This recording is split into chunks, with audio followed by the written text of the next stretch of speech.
back to Shattering Myths. I can almost talk this morning. We were considering yesterday the preamble, an introduction to a warning, a prophetic warning that Yahowah made regarding Paul. It's not God's first warning regarding Paul, nor was it his last. It wasn't. It was set amongst the theme of things. Well, I'm sure there was a warning prior to this. What do you think, Kirk, might have been what was something that we've already discussed, but was clearly a warning regarding Shaul, the founder of Christianity, the author of half of its New Testament, the one who set the religion against Yahowah's Torah? What do you think was the first, at least well-known warning against Shaul, Paul, chronologically? Well, so many tough questions here. I know about Chabahook, I mean. Okay, but Chabahook came after Yahowah. So Chabahook is at least in the third position in terms of the order chronologically. You and I spent a lot of time talking about this individual. Oh, so right. Yeah, because the book of Shamuel was written contemporaneous with the life of Shaul, of King Saul, and how King Saul serves as a model for all of the negativity, all of the corruption, all of the destructive and estranging behavior, the lifelessness associated with the wannabe apostle, Shaul, or Paul. So the first, because Shamuel was written between 1100 and 1000 BCE. Always a prototype, too. Right, and Yahowah was written around 750 BCE, Isaiah. And then Chabahook was written around 640, maybe about 610, I would say, about 610 BCE. So this gives you the timeline here in terms of the order of things. So we're now considering the second amongst these three prophetic presentations of the consequence of Shaul, the author of half the Christian New Testament. And so yesterday, let me read the opening statement here, and I was asking you about why do you think that Yahowah chose Ephraim here as opposed to some other designation. He says, woe, which is oi. Oy vey. You heard that statement in Yiddish? Oy vey. Declaring a warning regarding extreme lack of understanding and the prevalence of delusion. To the presumptive, which means to claim something that you presume to be true but is not. Arrogant and conceited. Self-important and a sense of self-importance and unwarranted authority, of moral failure, of agitation, and of self-adulation, of falsely claiming the authority and majesty of God.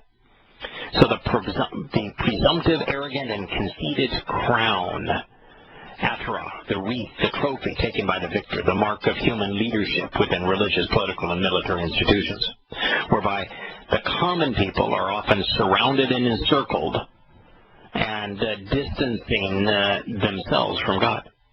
And we yesterday considered the presumptiveness of Paul, the arrogance of Paul, the conceited nature of Paul, the agitation of Paul, the violence of Paul, the moral failure of Paul, all of which is obvious and undeniable.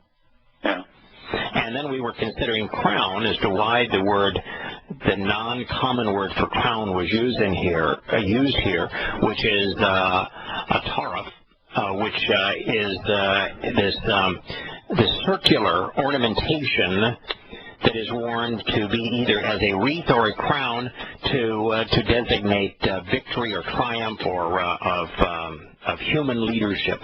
And we found that Paul spoke specifically of those who were part of his religion, bequeathing him with a crown. That they were his crown, those that believed him.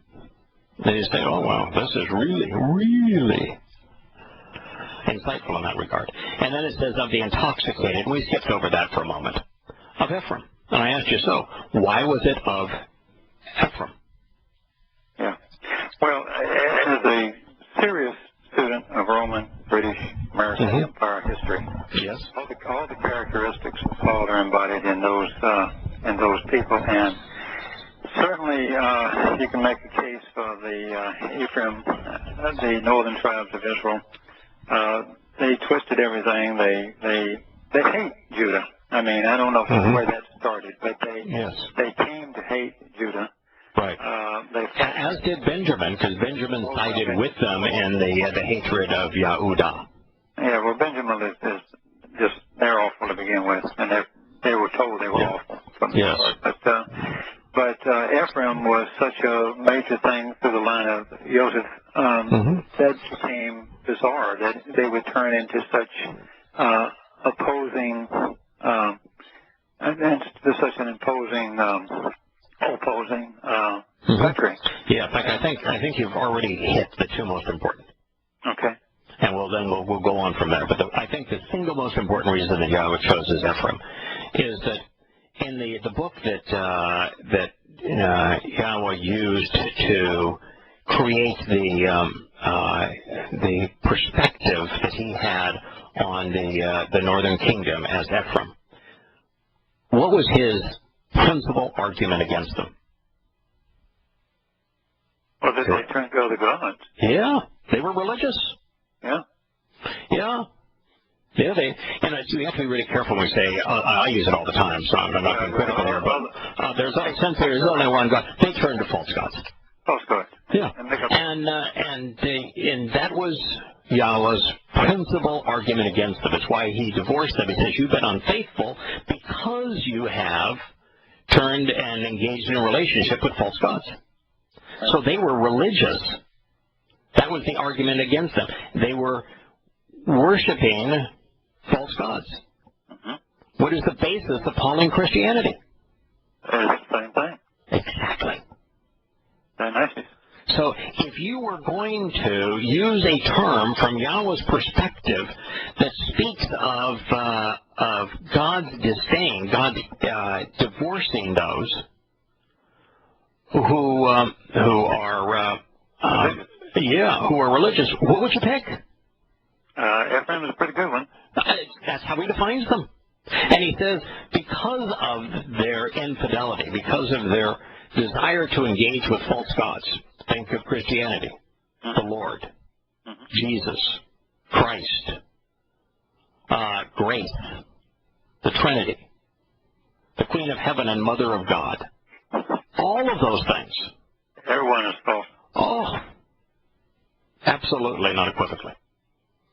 A religion based around false gods. And so that's the reason that he used the term. You know, I was reading an article this morning during the commercial breaks, and it was showing the Islamic State blowing up the temple of Baal Shamin, the Lord of the Heavens. And I knew this, and I just wanted to make the point. Do you know when by whom and when the temple of Baal, the Lord, Shamin of the heavens, was first erected, and when it was built into the state that it was in, at least prior to the Islamic State destroying it on Sunday? Well, it wouldn't surprise me if you found out it goes all the way back to Ephraim. No. As a matter of fact, it's vastly more troubling than that.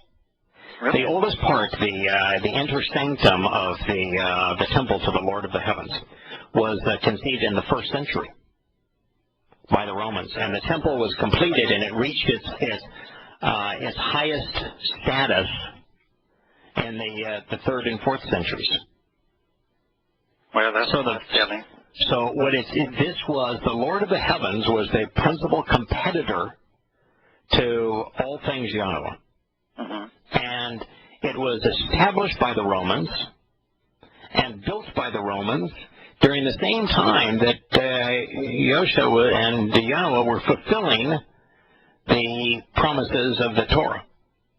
And it was flourishing at the same time that Roman Catholicism came to grow out of the Roman Empire. For a century, right? So this is all the same time, the same message. And if you're a Christian and you see they blew up a temple, a pagan temple built by the Romans called the Lord of the Heavens, and your God you call the Lord, and you call him the Lord of Heaven. Lord of Lords. Wow, you ought to be really concerned, because that's the very God that was worshipped by Constantine and Theodosius and the first Roman Catholics. But you're assuming that they will make that connection, and they won't. No, but that's the truth. So anyway, Ephraim was chosen primarily because Ephraim, from Yahweh's perspective, is those who, he says, are not my children, who he has divorced himself from, which means they are outside of the covenant, with whom he has forgotten, because, and for a singular purpose, for a singular reason, because they were religious and they worshipped false gods. The very basis of Christianity. Yeah. They were a really big slap in the face, because they built their own temples. They said, don't go down to Jerusalem. Correct. They don't do that anymore. Correct. They had their own priesthood, so they got the Lowy. Yes, and guess who the principal name of their god was? Baal.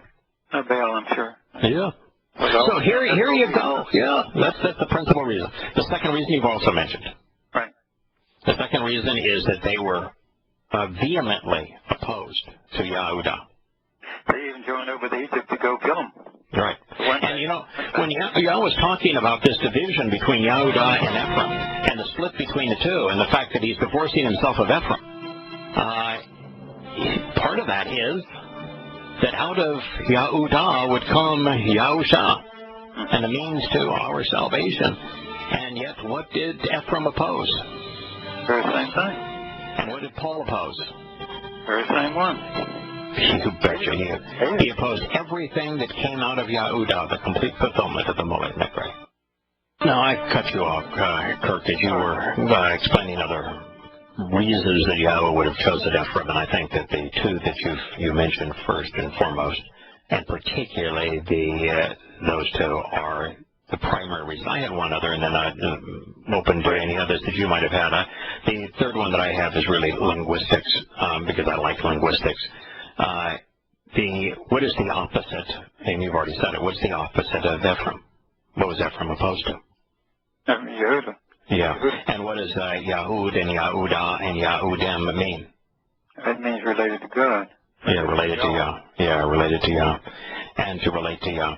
So if you choose Ephraim, you have that which is not related, that which does not relate to Yahowah.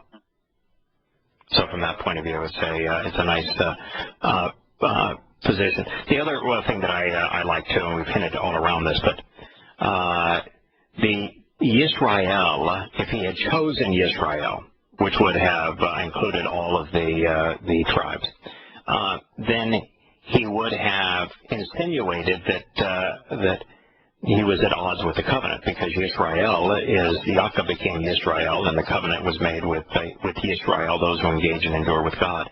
And so he had to choose Ephraim over Yisrael, even though the northern kingdom was often called Yisrael, while the southern kingdom was called Yahowah. Yeah. Well, by the way, the northern kingdom, by the way, what's the consequence of the northern kingdom? What happened to them? Well, they got taken off into bondage right away. Right. 100 years before Yehudim. Yeah, so they're estranged from the land, and they are estranged from God, and they were killed en masse. They were enslaved again and not liberated. So it's kind of the plight of religion, isn't it? Yeah, it is. It's a little more than a metaphor. This is it. Yeah, this is it. Yeah, this is your plight if you choose to do this. Now, the the word that he used before Ephraim, I skipped over, but I wanted to return to it because it says the intoxicated of Ephraim. Now, intoxicated.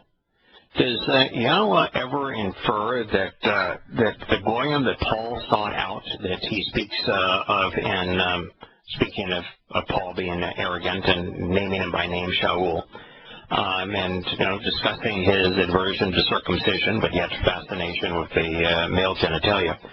When he was talking about Paul's followers and Paul himself, didn't he associate drinking a poisonous brew and of them being intoxicated? He did. You can. It's not just alcohol. No, he's not talking about alcohol at all, is he? Spirit. You can be intoxicated by right. Correct. Now, the Gnostic nature of Pauline Christianity and of Paul's writings, isn't there a battle going on in Gnosticism? How did Paul draw the line between good and evil in his letters, particularly in Galatians? Flesh and spirit, yeah. Flesh and spirit. So circumcision and the Torah was of the flesh, and those things enslaved, and they were bad. But the spirit that was not of the flesh, it was considered good. And so an inebriating spirit is what Yahowah is speaking of here. It's because an intoxicating, inebriating spirit. Yeah, I'm sorry. He never differentiates. Paul never differentiates the one spirit over the other. To him, his spirit is the same as Shimon Kevish's his spirit. And obviously it's not. No. So intoxication. Now, there's a lot of reasons that the Hebrew word for intoxication are used. It is shikoar. It speaks of when you're intoxicated, your judgment is crippled, isn't it? Isn't that the principal reason that you can't drink and drive is because your judgment is impaired? Mm-hmm. So if you're going to be indoctrinated and tricked into Pauline Christianity, don't you have to have your judgment impaired? Mm-hmm. That's why Christo. Yeah, Christo means to apply drugs. Isn't even in the sense of alcohol, it's a drug, isn't it? Yeah. Yeah. In fact, it's called a spirit, isn't it? Mm-hmm. And whiskey is a spirit. Right. So your judgment is impaired. In the covenant, the difference between the gospel of faith where you do nothing and the covenant where you have to engage, you have to act upon the terms and conditions, doesn't alcohol also slow and delay and in ways cripple your ability to respond? Sure. So one of the problems of drinking and driving is that even if you were to recognize a pedestrian in the crosswalk, your ability, the time it takes you, and the coordination involved in responding deteriorates. Mm-hmm. So you're no longer able to make the right judgments or to respond appropriately to God. So, Kirk, I guess you could take the approach of that there wasn't really any intent to using these unique words throughout this presentation of Yahowah's testimony as he moves towards calling Shaul deadly, and the 28th chapter of the most important of all prophetic books, Yahowah. Or you can say, well, a literal investigation and observation of these words really is extraordinarily revealing. Mm-hmm. Well, it's in light of what we covered with King Shaul, mm-hmm. as well as what we know about Habakkuk. I'm not sure we would have grabbed it quite so quickly. I would agree. Had we not done the other two. Yeah, I would agree. But it leaps off the pages now, doesn't it? Right, it does. And particularly when you begin with the word oi, woe, where I'm talking to you, I'm warning you about extreme lack of understanding and the prevalence of delusion. So, the extreme lack of understanding and prevalence of delusion, you're talking about pervasive human, political, and religious doctrines. Right. And then he begins the same way he began the other, talking about someone who is presumptive, arrogant, conceited, self-important, with claiming unwarranted authority.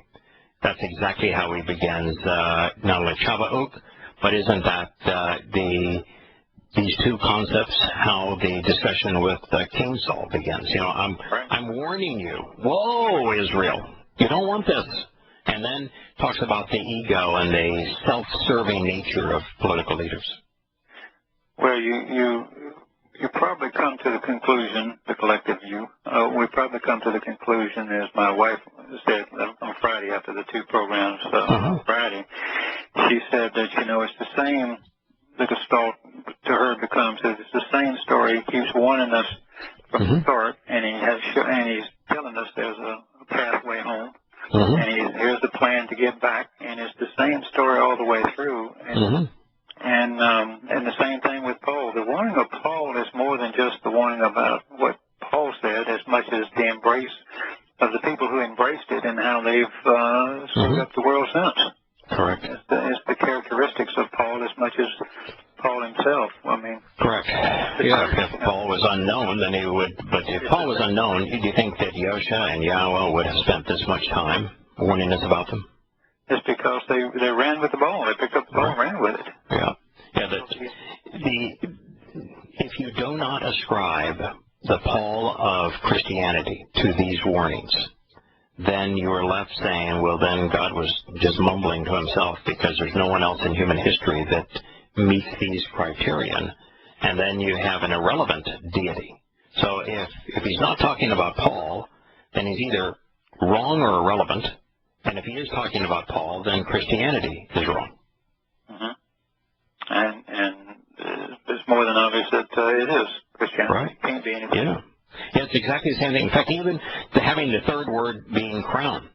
What was the issue with the King Saul? They wanted to have a king, someone to wear a crown like other Gentile nations. The crown. And then isn't it just telling that Paul then claimed this crown for himself? Yeah, and it's pervasive through history after that. Right. And isn't Paul providing the leadership for the religion of Christianity by having laid its foundation? Oh, absolutely. Yeah. And then it is bad judgment when you're warned about the consequences, as Yahweh did through King Saul, of choosing a king. And every consequence is negative. It's deadly. It's destructive. It's in every possible way counterproductive. And you choose it anyway. And you realize that you have to be, your judgment has to be impaired for you to embrace Paul. And that Paul's whole mantra was the spirit versus the flesh. And if anyone doesn't think that Christianity and Paul are synonymous, can I read two lines out of one of the most famous little commentaries, Haley's Bible commentary, which is on everybody's thing throughout in America at least, it's everywhere. And here's what it says. They were talking about it was talking about the Damascus, the vision in Damascus and all. It says it may be in part, at least, that Stephen's martyrdom was a price paid for Saul's soul. And what a soul! Next to Jesus, the greatest man of all the ages. The one man who, more than any other, established Christianity in the main centers of the then-known world and altered the course of history, Saul of Tarsus. If the Christians are going to promote him that way, this is the next to Jesus, the greatest man, he ain't got God's name, I mean, Yahusha's name, right? The greatest man of all the ages. Right. And just think about that. You know, because what about Adam? Yeah. What about Noah? What about Abraham? What about Isaac? What about Jacob? You know, what about Moshe? What about Yahusha, the son of Nun? What about Dode? Didn't Yahweh call him the most righteous, the most, if you're going to name his kingdom after him, wouldn't Dode be absolutely unequivocally the king? And by the way, since Yahweh is saying that he's going to establish his kingdom on earth as the kingdom of Dode, so you have a tussle for the crown, don't you? Right. Between Shaul and Dode, David. just as there is a tussle for the crown between Yosha and Paul. And you have the two people that it rightly belongs to not wearing it. Correct. The two people who have the same name who claimed it, dying as a result of it. Keep it topical. The Ephraim set up their own kingdom. Mm-hmm. They were never given, that was not one of the blessings given to Ephraim. No. It was given to the Yahowah. Yeah. I mean, they had the scepter.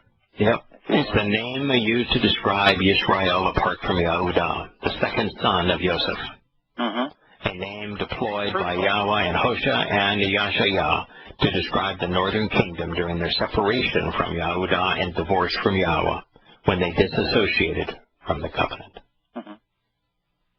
This is the next statement of the first, the next sentence, the second sentence of the first, what's called the first verse. I don't even like the term verse.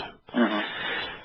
So then, the flower's beauty, desirability, and honor foolishly fades away. Its attractiveness, which beneficially by way of the relationship, was a valley of olives, first and foremost.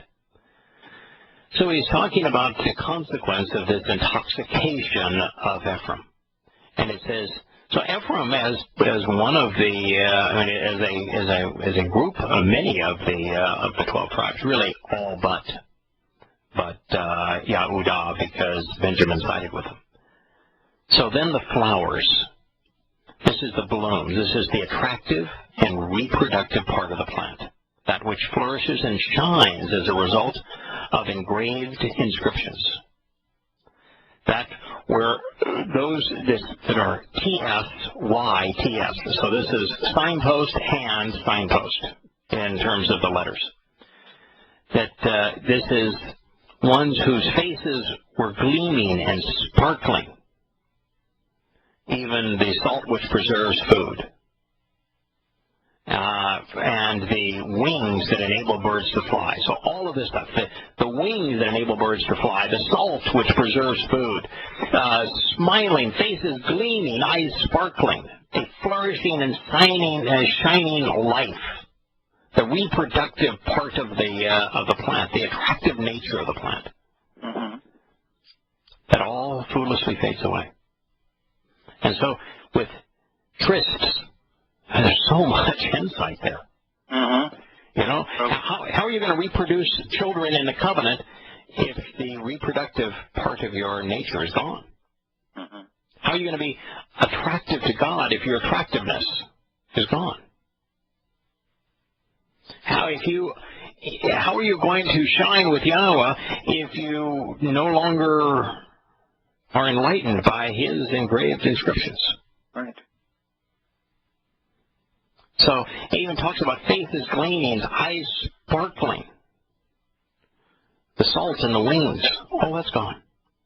Of course, Ephraim, because they were descendants of Jacob and therefore Yisrael at one time, had all of these things. Oh, yeah, indeed. And it even goes on. Yeah, it goes on to say. Think of the lineage. Right. This is from Joseph.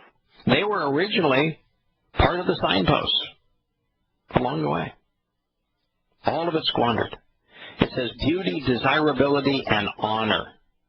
Sasby, again, a signpost word. This was signpost plus the family home plus God's hand. Their desirability, their honor, their beauty, their growth, their splendor, their prominence, their attractiveness, their appeal, their ability to reach out, stretching out one's hand, foolishly fades away. All of that positive. God created them in the center of His plan. Mm-hmm. Offered them this marvelous inheritance. Communicated His nature in their midst. Went into Mitzrayim to draw them out and take them home. Gave them the promised land. Gave them His Torah. Made them desirable and beautiful, productive. And they squandered it all. Nabel. All of that was dishonored and disgraced. because they became senseless and vile. They treated God with contempt and rejected him. As a result, they languished and withered. They were played for a fool, according to the definition of Nabal. Stupidly becoming worthless and immoral. Isn't that what happened to first the Yehudim and then the rest of the world? When they embraced not only King Saul, but also the wannabe apostle, Paul? Well, it's amazing that it happens. I mean, you say, well, are they so close to Yahweh and then they just lose it? Yeah. Yeah, that's what one of my good friends says all the time. Can you imagine? How is it even possible that you could have witnessed, after 400 years of hellish torture and slavery in Egypt, and Yahweh intervenes with all of these miracles to free you, and then you build a calf against him? So why would you throw it all away? You know, we talk about the children of Israel being freed by Yahweh after the 10 miraculous signs communicated through Moshe, and then parting of the Red Sea, the Gulf of Aqaba, so they could get off of Uriba Beach and cross into Saudi Arabia, that he later used to drown the Egyptian military that was chasing them, trying to kill them, and re-enslave them. And you get to the other side, and you're thirsty, you know, it's been a while, and Yahweh provides you with food, he provides you with water, and there he is at the top of the mountain. You can see his brilliant light. He is providing instruction to you. He is taking care of you, protected you, and the first thing you do is you build a religious altar, and then you erect in gold a golden calf, which was a bull with a sun disk between its horns, mimicking the religion of the Egyptians. How sick do you have to be? What did Yahweh do to him? Well, he divided them and wiped out half of them. Yeah. Like 5,000 or something. Yeah, he killed them. Yeah. So what do you think Yahweh thinks about religion? I think it feels the same way. Isn't the lesson there is that if you're going under those circumstances, you've been exposed to Yahweh and his saving and liberating nature, and you choose to be religious in his midst, are you welcome? No. No. And that's today's theme. Yeah, there he was with these children and taking them to the promised land, and people decided to be religious. Well, they were not welcome in his midst, were they? No. They wiped them out. Now, let me interject one thing with Dr. Ephraim just for a second. When you analyze his name, it's a man who is being nourished by the Almighty, lifted up and covered by the Spirit. How does that get to where Ephraim got? The only other word I could find was Roth, which is the same man. I'm using the letters, of course, the Rosh and the Pei and so forth. And it's still in Ephra, the associated word is possibly a root. But associated word, that's a man being nourished by the Almighty as a signpost along the way. Well, you know, Yahweh's using signposts along the way all the way through on this, and says that Ephraim was the original sign. And that it's Ephra, and then the enemy is plural, yeah. And he is constantly referring to them as originally they were his children. Yeah. So, They're part of the covenant. They were his children. And you ask the question, how do you go from there to there, or for that matter, it's kind of... Well, he explained it. They became religious. Yeah. So that should horrify you. Right. Yeah, and we'll look at the children of Israel that were freed from slavery in Egypt, freed from the religious and political clutches and military clutches of Egypt. Yahweh went and freed them for the various things, the exact same things that religious people thrown to. You know, this integration of politics and religion and militarism. And Yahweh freed them from those things, and they chose to erect a religious monument, an altar. God says, no, you're not living with me. You're as good as dead. So let me make the point. It also underscores this idea that not only aren't religious people welcome in God's company, because God was with them, so he's not going to tolerate religious people in his company, but by killing them, he's saying they weren't salvageable. Yeah. And if you are exposed to what Yahowah is offering. Hello?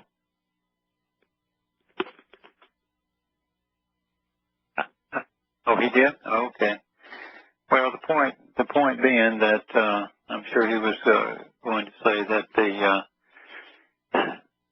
when you're not salvageable, then that seems to be a point when God just absolutely either totally walks away from you, or he can destroy you, as he did with the people he said that were no longer salvageable in the land of Israel when they returned from Egypt. But most of the time, it's just he walks away from you and doesn't protect you. And when he does that, of course, then there's nothing to protect you from the world, from Satan, from other empires, and you can be destroyed.